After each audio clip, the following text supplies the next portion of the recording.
Lihat pada ayat yang ke-15. Kita akan baca sama-sama. Hosea pasal 5 ayat yang ke-15. 2, 3.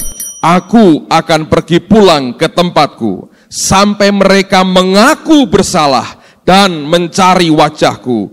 Dalam kesesakannya mereka akan apa? Merindukan aku. Nah, ini prosesnya. Dari mana orang bertobat sebetulnya? Amplified menjelaskan bagus sekali, ekspresinya baik. Aku akan pergi pulang ke tempatku until they acknowledge their offense and feel their guilt and seek my face. Yang pertama, mereka acknowledge, mengerti, menyadari, itu di pikiran, akan kesalahan atau pelanggaran mereka. Yang pertama, pertobatan itu begini, firman disampaikan, right? Firman diberitakan, keadaan terjadi, lalu pertama yang sadar pikirannya, aku salah di sini. Jadi mereka sadar akan pelanggaran. Ini pada otak kita. Yang kedua dikatakan, feel their guilt. Mereka merasakan akan kesalahan mereka. Ini pelanggaran, ini kesalahan. Ini sudah di hati. Baru Alkitab berkata, mereka mencari wajah Tuhan. Tapi ini harus dalam kesesakan. Tuhan itu baik. Ada prosesnya. Nah, kalau Anda mau tahu jalan Tuhan, ini caranya. Firman diberitakan, Ibu Ruth tadi bersaksi. Oke, kita diberkati bukan? Pertama-tama sudah ngerti di sini bahwa ada yang salah sebetulnya. Nah, semua orang ngerti sebetulnya salahmu di mana, ngerti nggak, saudara? Ngerti di sini, ngerti. Kalau bilang nggak tahu Pak, itu pura-pura. Sebetulnya setiap kali firman disampaikan cara halus, cara keras, cara tegas atau lemah lembut, nggak masalah. Tapi pikiran kita langsung ngerti. Nah, kalau sininya belum ngerti, itu bahkan belum proses berobat pun belum, saudara. Apalagi bertobat. Karena di sini belum ngerti.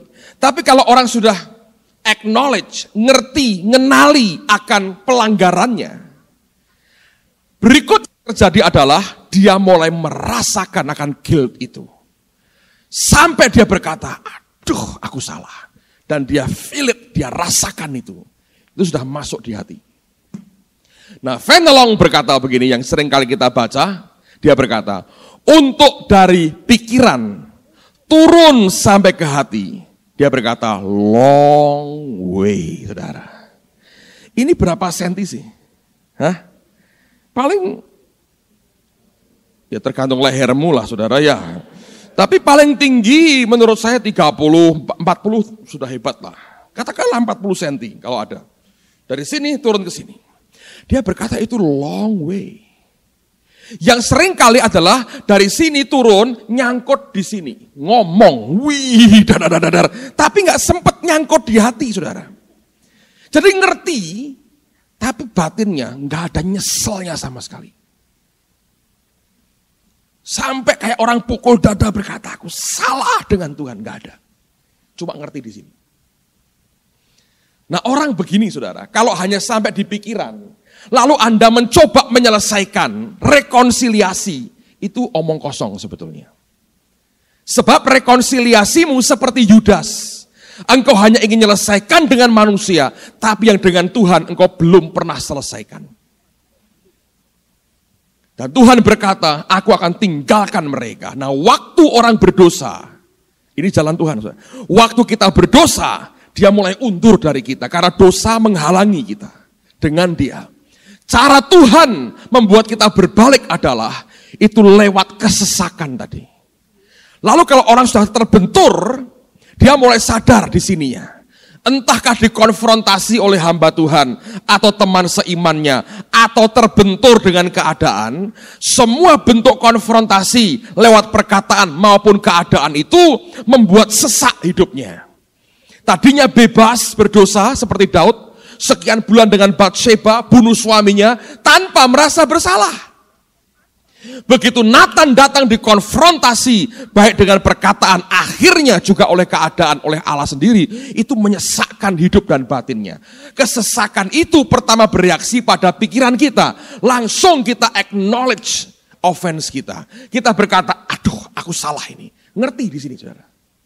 Tapi kalau engkau coba selesaikan yang di sini dengan cara-cara manusia, engkau coba kasih salam sana, salam sini, salam sana, sorry ya, sorry, tidak menyelesaikan.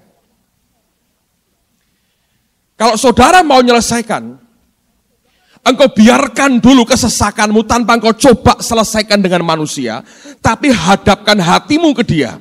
Nanti pengetahuan akan kesalahanmu, pelanggaranmu di sini, tiba-tiba akan turun.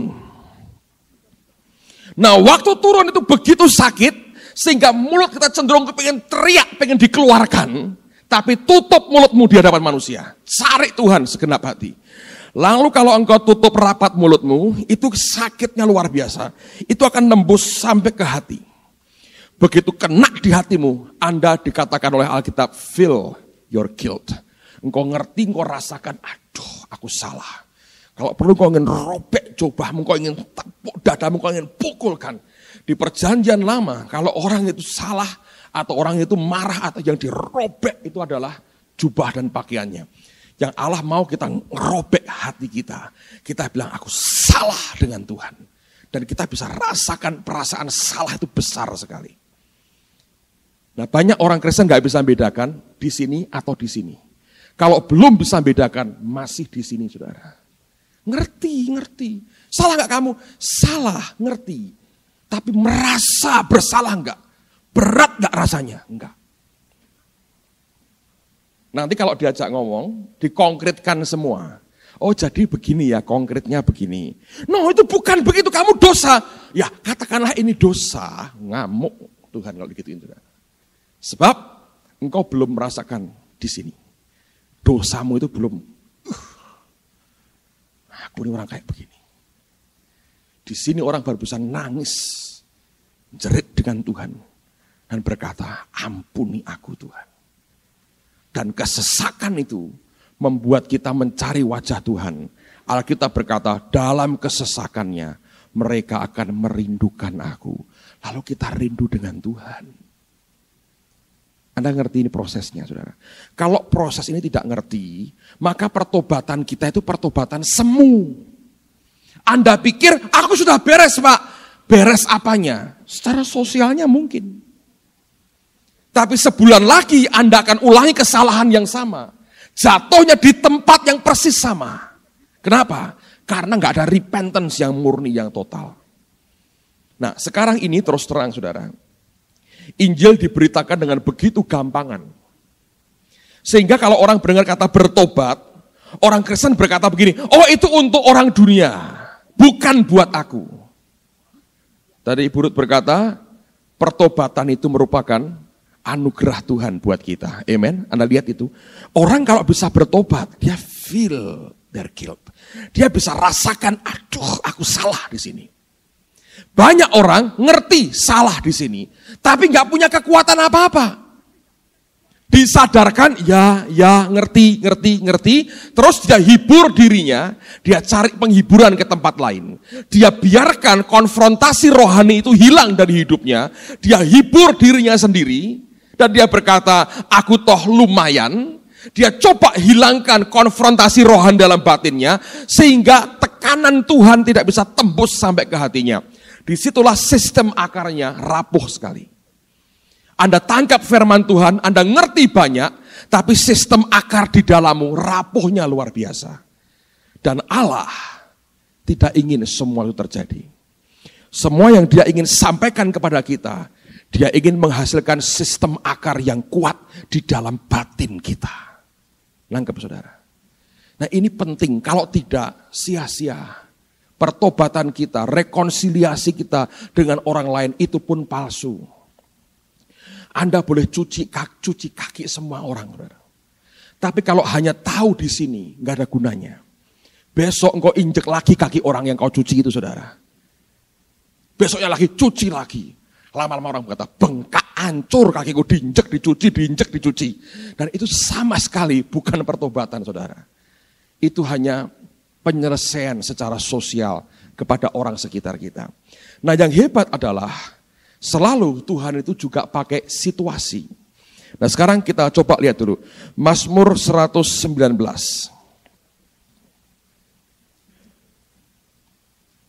Mazmur 119.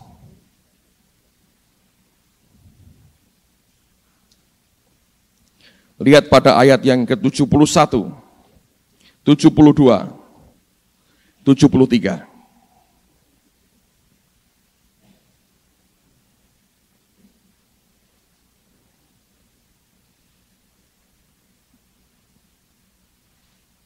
Alkitab berkata begini, bahwa aku tertindas, itu apa? Baik bagiku. Supaya aku belajar ketetapanmu.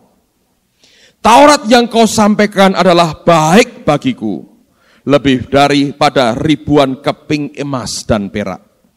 Tanganmu telah menjadikan aku dan membentuk aku. Berilah aku pengertian, supaya aku dapat belajar perintah-perintahmu. Tapi pengertian sehingga kita bisa belajar hanya memungkinkan kalau ayat 71 tergenapi. Yaitu bahwa aku tertindas itu apa? Baik bagiku. Sebab manusia, saudara, kalau nggak dikombinasi begini, nggak bisa bertobat. Tapi Allah selalu sudah ngomong dulu, dan selalu kita ini seringkali tidak bisa dan tidak mau dengar. Dikombinasi sama Tuhan. Dengan tindasan dan kesesakan. Ini terjadi di satu kota, saudara. Yang cerita ini pendetanya sendiri. Dia mengeluh dengan saya tentang pendeta muda di gerejanya. Mereka tinggal di sebuah kota besar di luar negeri. Dan ini gereja punya seorang asisten pendeta untuk ngurusi orang-orang muda. Nah, pendeta kaum muda ini belum kawin, saudara. Dan orangnya ternyata mata keranjang. Jadi kalau ngelayani itu sudah tidak murni, dia lebih lihat perempuan, cari jodoh, timbang kanan, timbang kiri, gitu ya, saudara ya. Itu seperti puisi anak-anak. 2 ekor kelinci berebut roti. Berat yang kanan digigit, berat yang kiri jadi itu gitu, saudara, istilahnya gitu.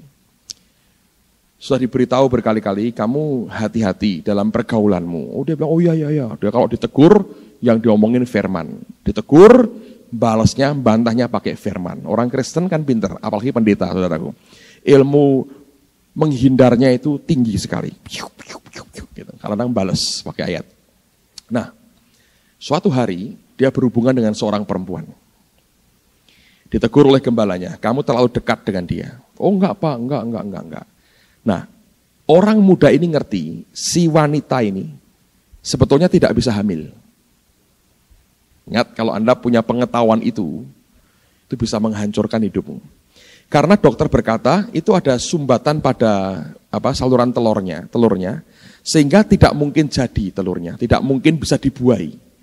Dokter berkata, ini karena natural begitu, dari asalnya lahir Pak Ibu ini, nggak ada obatnya.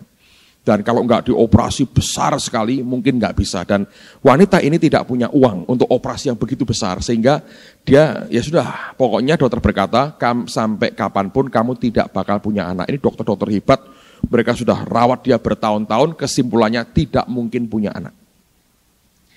Nah, hubungan terlalu dekat, terjadi saudara, berzina mereka. Nah, pikir si pendeta ini, wanita ini nggak mungkin punya anak. Ya kan saudara? Jadi berzina dengan bebas. Tuhan, alihkanlah pandanganmu dari kami. Dia berzina. Tapi Tuhan itu luar biasa. Satu hari, si wanita ini mengeluh. Perutnya tidak enak. Dan muntah-muntah. Lalu istri gembala berkata gini, ayo kamu tak ajak ke dokter. Ada apa dengan perutmu? Kok kamu gak enak dan muntah-muntah mual-mual? Tentu si wanita tidak berkata, oh aku berzinah dengan dia. Tidak ada orang gitu ya, berzinah dengan dia, cerita dengan bangga, nggak ada. Kecuali orang sudah sinting aja saudara. Nah, dibawa ke dokter, diperiksa. Nggak ketahuan penyakitnya. Lalu diperiksa semua oleh dokter. Sudah ketika ini dia datang lagi untuk lihat hasilnya, dokternya menyambut dengan senyum. Wah, ketawa-tawa dokternya. Silakan duduk, silakan duduk. Dan begitu masuk ini wanita ini, gadis ini, udah bukan gadis lagi, wanita ini saudara, dia kasih salam, selamat ya. Kami ucapkan selamat, tim dokter ini mengucapkan selamat. Anda terima mujizat dari Tuhan. Dia pikir ada apa?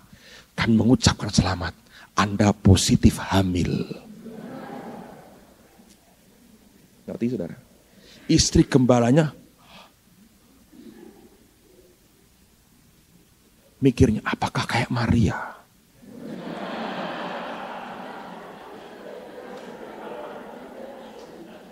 Ternyata ada Yusuf kurang ajar, bukan Maria, saudara. Ketahuan, saudara. Anda ngerti? Setelah itu jadi apa? Semua yang dia bangun, habis. Apakah bahagia keluarganya? Tapi yang namanya manusia, kadang-kadang minta dibegitukan, saudara. Betul nggak? Kita ini kalau diomongin, saudara, ilmu kita terlalu tinggi lah. Tapi kalau sudah ngalami kayak begitu, hancur saudara. Mau apa sekarang? Mau tidak mau, dia besarkan anak. Dikeluarkan dari gereja, pindahin ke tempat lain. Aibnya sampai kapanpun susah dihilangin. Saudara ngerti? Mengapa Tuhan mau kita hidup kudus di hadapan Dia? Karena faktor ini. Pertobatan kalau hanya sampai di sini saudara. Anda diberitahu, ya saya tahu Pak, saya tahu. 2 bulan lagi Anda ngulang lagi perbuatan yang sama. Sebab yang di sini tidak punya kekuatan apa-apa sebetulnya. Kebenaran kalau baru masuk di pikiran saudara. Tidak punya sistem akar apapun dalam hidup kita. Kalau engkau biarkan konfrontasi rohani terjadi. Dan engkau makin menyerah dengan kehendak Tuhan. Tindasan itu baik rupanya. Karena itu makin melembutkan akan hati kita. Nah kalau Anda terus biarkan sampai dia kena ke hati kita. Dan berakar dalam pada batin kita. Satu kali engkau teriak, Tuhan, aku berdosa di hadapan-Mu.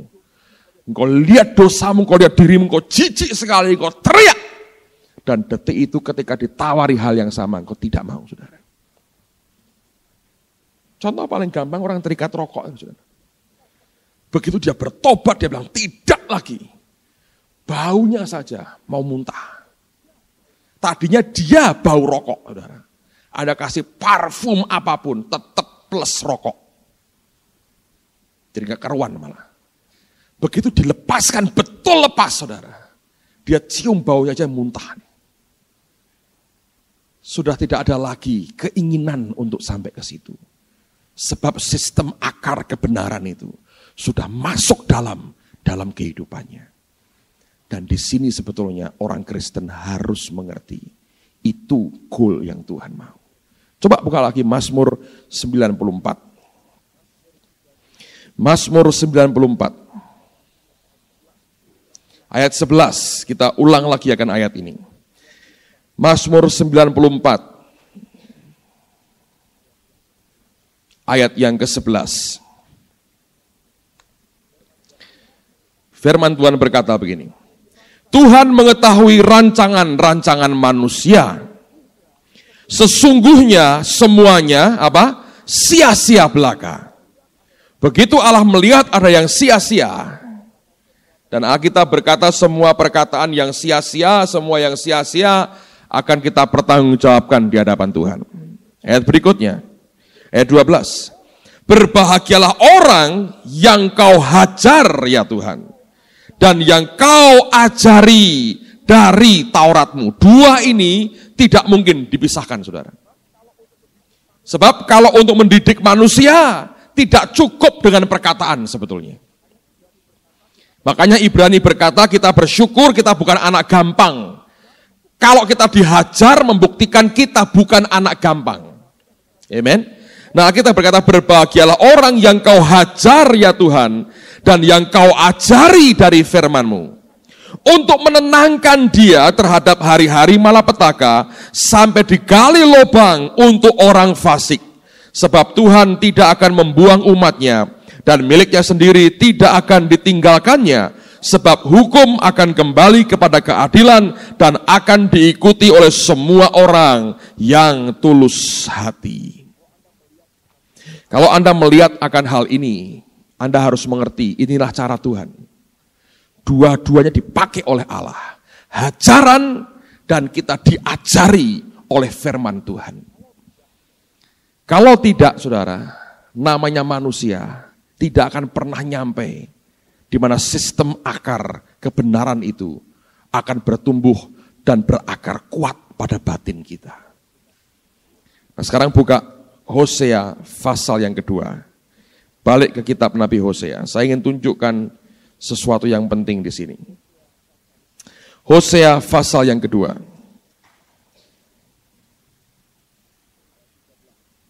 Ayat 13.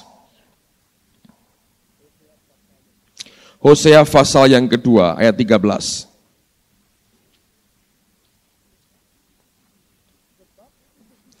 Sebab itu sesungguhnya aku ini akan membujuk dia dan membawa dia ke padang gurun dan berbicara menenangkan apa? Hatinya. Jadi orang Kristen itu kalau mau ditenangkan dibawanya ke padang gurun. Ke rumah pesta tidak akan pernah tenang. Akan berjingkrak-jingkrak terus kayak monyet, saudara ngerti? Kalau mau tenangkan dia, bawa ke padang gurun. Nanti matanya nggak akan jelalatan kemana-mana. Sebab yang dilihat cuman pasir. Anda dibawa ke supermarket, ditenangkan, tidak mungkin tenang. Matamu menjelajah kemana-mana. Beredar-edar, saudara. Dibawa ke rumah makan, hidungmu beredar-edar karena aroma makanan. Untuk membuat kita tenang dan mau diajak bicara, Tuhan meyakinkan kita, kamu berputar kemanapun matamu lihat barang yang sama, kamu mau cium apapun cium barang yang sama. Dan disitulah kita mulai tenang, waktu kita mulai tenang, dia mulai bicara dengan kita. Jadi kalau Anda sedang di padang gurun, saya ucapkan selamat dan nikmatilah. Semakin Anda tenang, semakin cepat keluar. Semakin tidak tenang, Anda terkubur di padang gurun, saudara. Itu manusia. Saya rasa belum pernah Tuhan ketemu makhluk sengeri kita, saudara. Ya. Setan dengar nama Yesus kabur. Kita nantang, ayatnya mana? Dan kita punya opini sendiri. Hebat kan? Semalam ada orang datang ke saya di rumah. Dia bilang, iya Pak, saya pikir saya ini orang bebal Pak. Nah sudah tahu kan? Iya, bebal saya ini. Terus, bebal itu apa sih Pak? Loh, bebal, saya bilang, bebal bener kamu, bener, bebal. Bebal gak itu? Bebal. Saya bilang, wah kamu jujur. Nah itu loh bebal tuh gitu. Ngerti tapi gak ngerti. Ya itu bebal, saya bilang. Iya Pak, saya bebal. Sudah ngaku saya bebal. Tanya, bebal itu apa? Nah itu bebal. Aduh, saya ketemu banyak orang yang ajaib. Untung bukan sekolah di sini, saudara. Dan makanya jangan tanya, siapa yang tadi ngomong ya? Bukan bagian dari Anda. Heran ya, ada orang berkata saya bebal, terus tanya, bebal itu apa? Ya bebal itu kayak gitu tuh, bebal, saya bilang. Lalu istri saya berkata begini, kamu punya konkordansi nggak? Tidak punya. Terus ya ambilin konkordansi. Nih, lihat, kata bebal. Wih banyak, baca semua. Ya, supaya kamu tahu bebal itu apa. Semua. Kok banyak? Ya bebal itu memang banyak karena banyak orang bebal. Makanya bebal itu banyak ayatnya soal bebal. Karena sebagian besar kita orang bebal. Contohnya kamu. Saya berkata begitu. Sudah ngerti bebal, tanya, saudara. Ini ada orang lagi ribut. Ribut karena keluarganya ada yang hobinya main kartu, saudara. Dan itu dengan taruhan. Telepon ke rumah terus ingin cari Ibu Indri. Mau tanya, dosakah itu? Ini kan nekat, saudara. Ini orang nekat toh. Dan dia tidak berani tanya, dia suruh istrinya tanya. Coba tanya Ibu Indri, dosa enggak? Sudah dengar khotbah kayak begitu, kalau kebaktian, datang loh saudara. Senang dengerin Ibu Indri. Wah enak dengernya. Keras tapi mantap. Coba tanyain, main kartu, taruhan dosa enggak? Katanya. Ya, itu bebal kayak begitu saudara, Anda mau tahu. Karena itulah Tuhan kalau ngomong sama orang bebal, gampang. Bawa ke padang gurun. Sudah? Mau makan kalajengking? Boleh. Mau minum pasir? Boleh. Nggak punya apa-apa kan? Anda mau pakai rok model terbaru di gurun? Silahkan. Sepatu hak tinggi mau dipakai di gurun? Boleh. Ya kan? Mau pakai apapun, BMW-mu masukin di gurun, silahkan. Sudah, lama-lama tenang toh, baru diajak ngomong baik-baik. Terusin, belum selesai soalnya. Saya ulang ya, ayat 13. Sebab itu sesungguhnya aku ini akan membujuk dia dan membawa dia ke padang gurun dan berbicara menenangkan hatinya. Aku akan memberikan kepadanya, kalau sudah tenang, dia berkata apa? Kebun anggurnya dari sana. Jadi jangan takut dengan padang gurun. Dari situ kau dapat kebun anggur, saudara. Dan membuat lembah Akor menjadi apa? Pintu pengharapan. Lembah Akor tempat Achan dan keluarganya dibantai itu, saudara. Itu lembah Akor. The Valley of Trouble artinya. Lembah Akor itu artinya the Valley of Trouble. Lembah persoalan. Jadi dari sana itulah muncul kebun anggurmu. Maka dia akan merelakan diri di sana seperti pada masa mudanya, seperti pada waktu dia berangkat keluar dari tanah Mesir. Itulah Tuhan kita, saudara. Jadi cara Tuhan membuat kita nyadari dari otak kita sampai ke hati.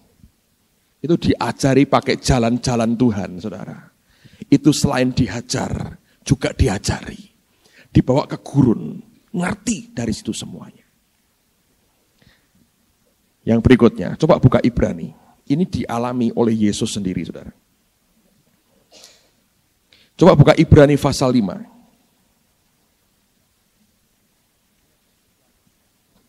Ayat yang ke-8, kita akan baca sama-sama. Ibrani pasal yang ke-5, ayat yang ke-8. Ibrani 5, ayat yang ke-8. Dan sekalipun ia adalah anak, ia telah belajar menjadi taat dari apa yang telah dideritanya. Belajar taat, belajar, lihat kata belajar. Kata belajar bicara tentang suatu proses. Belajar itu bukan hasil, belajar itu proses. Nilai raportmu itu hasilnya, tapi belajar sendiri itu merupakan proses. Nah, proses inilah yang dilewati oleh Yesus. Dan prosesnya itu lewat apa? Apa yang dideritanya. Jadi ini prosesnya lewat penderitaan, saudara. Kita nggak bisa lepas dari ini. Kalau Yesus saja perlu seperti ini, semua kita perlu. Ibu Ruth bersaksi bagus sekali kan. Dari mana dia bisa ngerti, feel the guilt? Lewat situasi. Dan yang dipakai dan diurapi Tuhan adalah asrama merah. Oh, itu isinya nabi-nabi dan nabiah-nabiah. Untuk membuat seorang misionari bertobat, perlu nabiah-nabiah yang sangat diurapi Tuhan. Bernubuat di dalam kekacauan, saudara. Pakai mesin cuci semaunya, taruh pakaian kotor semaunya. Itulah urapan kekacauan yang terjadi. Saya ucapkan selamat kepada nabi-nabi di Asrama Merah. Bayangin Anda dipakai Tuhan luar biasa, membuat seorang misionari yang sudah belasan tahun memberikan hidupnya kepada Tuhan, diperbaharui oleh Allah. Itu kalau bukan tingkatannya Nabi Nathan, saudara, nggak mungkin. Kalau bisa Nabi ngerubah Raja Daud, itu kalau bukan levelnya Nathan, saudara, nggak mungkin. Top, sudah hebat, mantap sekali, saudara. Amin.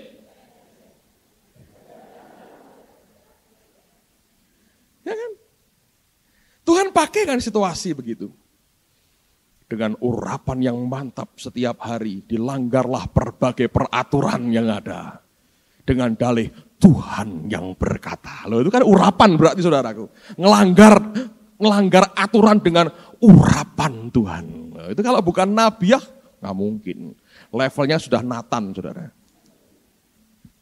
Level kelas tinggi, saudara.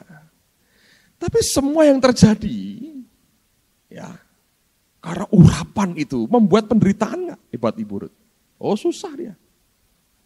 Lihat kekacauan dalam urapan di setiap hari dalam hidupnya.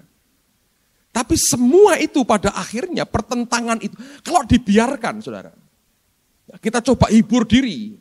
Kita berkata, sudah terserah maunya apa. Pokoknya aku cari Tuhan sendiri. Nggak akan ada perubahan. Tapi setiap keadaan itu yang menyusahkan, membuat kita menderita. Tiba-tiba membuat kita sadar, dalamku masih ada kayak begini. Ngerti, saudara? Allah mulai gelisahkan kita, kebenaran disampaikan, kita dihajar lewat nabiah-nabiah yang diurapi. Kombinasi antara hajaran ini dengan ajaran Tuhan dari firman-Nya membuat akhirnya merdeka, saudara. Prosesnya ngerti di sini, dibiarkan hajaran yang diurapi ini masuk, lewat berbagai macam hal yang lucu-lucu dan aneh-aneh tadi, dan kemudian menimbulkan kemerdekaan. Jadi mulai sekarang kalau ada orang yang membuat Anda seperti dihajar, katakanlah, kamu sangat diurapi. Levelmu seperti Nabi Nathan. Amen. Siapa yang sudah punya Nathan di sini? Coba angkat tangan. Nah, sungkanlah sama orang lain. Amen, saudara. Itu cara Tuhan. Jadi biasakanlah untuk kita menikmati itu. Karena Alkitab berkata, Yesus itu belajar untuk taat. Ya, belajar menjadi taat dari apa yang telah dideritanya. Jadi melalui penderitaan itu, Yesus itu belajar untuk taat. Nah, apa yang terjadi kalau kita biarkan sistem akar kita makin kuat? Akar kebenaran yang masuk itu sekaligus menyingkirkan semua yang bukan dari Tuhan. Karena begitu makin dalam akarnya, pertobatan makin terjadi. Kita makin cari Allah, kita makin berteriak kepada Tuhan, kita makin mengharap kepada Dia. Nah, perubahan-perubahan itu membongkar semua yang tidak Allah kehendaki. Pada puncaknya kelak, saudara akan bisa berkata seperti yang Yesus katakan. Coba buka Yohanes pasal yang ke-14. Yohanes pasal yang ke-14.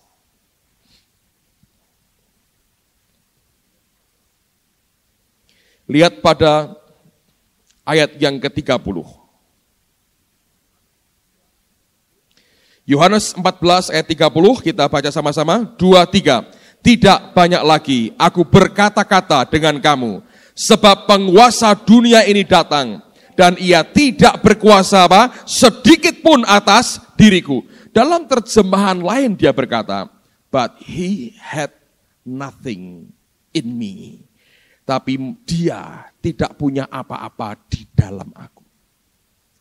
Penderitaan yang dia alami, Anda jangan pikir penderitaannya disalib tok, saudara. Jangan. Sebab penderitaannya sudah kelihatan dari sejak kecil. Untuk dia turun jadi manusia saja, sudah penderitaan. Rohnya tetap roh Allah. Tapi jiwanya, dagingnya, tubuhnya manusia. Terbatas sekali. Dia harus dibawa kemana-mana seperti bayi lemah yang tidak berdaya. Rohnya itu roh Allah. Ketika dia makin dewasa, lihat peristiwa di bait Allah. Dia bertanya jawab dengan para imam. Mereka semua kagum. Orang tuanya tidak ngerti. Mereka berkata, nak, kenapa engkau buat itu pada kami? Dia berkata, tidakkah kamu tahu, aku harus di rumah bapakku? Mereka bilang, nggak ngerti. Ayo pulang. Alkitab berkata, ia tetap dalam asuhan mereka. Butuh 18 tahun lagi. Ngapain dia? Diam. Lihat orang mati di hadapannya. Lihat orang lumpuh di hadapannya. Lihat orang kusta di hadapannya. Rohnya roh Allah. Belas kasihannya besar. Tapi dia diam. Jangan pikir itu bukan penderitaan, saudara. Saya beri contoh begini, paling gampang. Siapa yang sudah punya anak? Coba angkat tangan yang punya anak. Dengar Pak, ini sampel aja.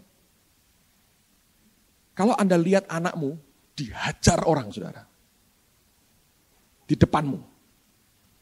Engkau bisa cegah dia. Tapi engkau suruh diam. Anakmu dipukul orang.